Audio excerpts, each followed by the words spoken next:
السلام علیکم ورحمۃ اللہ وبرکاتہ۔ ناظرین کرام، قرآن مجید سے محبت کرنا محبت الہی کا ایک ذریعہ ہے۔ قرآن سے پیار کرنا اللہ سے پیار کرنے کا ایک ذریعہ ہے۔ رسول اللہ صلی اللہ علیہ وسلم کی بیوی ام المومنین ماں جی عائشہ صدیقہ رضی اللہ تعالی عنہا بیان کرتی ہیں، ایک لشکر آپ نے روانہ کیا اور اس لشکر کا ایک آدمی سپہ سالار بنایا۔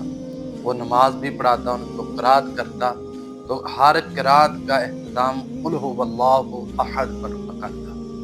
جو بھی اس نے سورت پڑھنی ہے، رکعت پڑھنی ہے، آخر پر اس نے قل هو اللہ احد کی تلاوت کرنی ہے۔ جب لشکر واپس آیا، صحابہ نے رسول اللہ صلی اللہ علیہ وسلم سے کہا، یا رسول اللہ صلی اللہ علیہ وسلم، یہ ہر رکعت میں قل هو اللہ ضرور پڑھتا ہے۔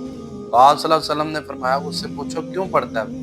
اس سے پوچھا گیا بھی تو کیوں پڑھتا ہے؟ اس نے کہا، یا رسول اللہ صلی اللہ علیہ وسلم، یہ رحمان کی صفت ہے اور میں اس صورت میں رحمان کی صفتیں بیان ہوئی ہیں، رحمان کا تعارف بیان ہوا ہے، اس لیے میں اس کو پڑھنا پسند کرتا ہوں، اس سے محبت کرتا ہوں۔ تو آپ علیہ الصلوۃ والسلام نے فرمایا، اس کو بتلا دو رحمان بھی آپ سے محبت کرتا ہے۔ مطلب جو سورت اخلاص سے محبت کرتا ہے، اللہ رب العالمین بھی اس سے محبت کرتا ہے۔ اس کو پڑھیں بصیرت کے ساتھ، لگن کے ساتھ، محبت کے ساتھ، تو یہ اللہ کی محبت کا ایک ذریعہ ہے۔ اللہ ہمیں عمل کی توفیق عطا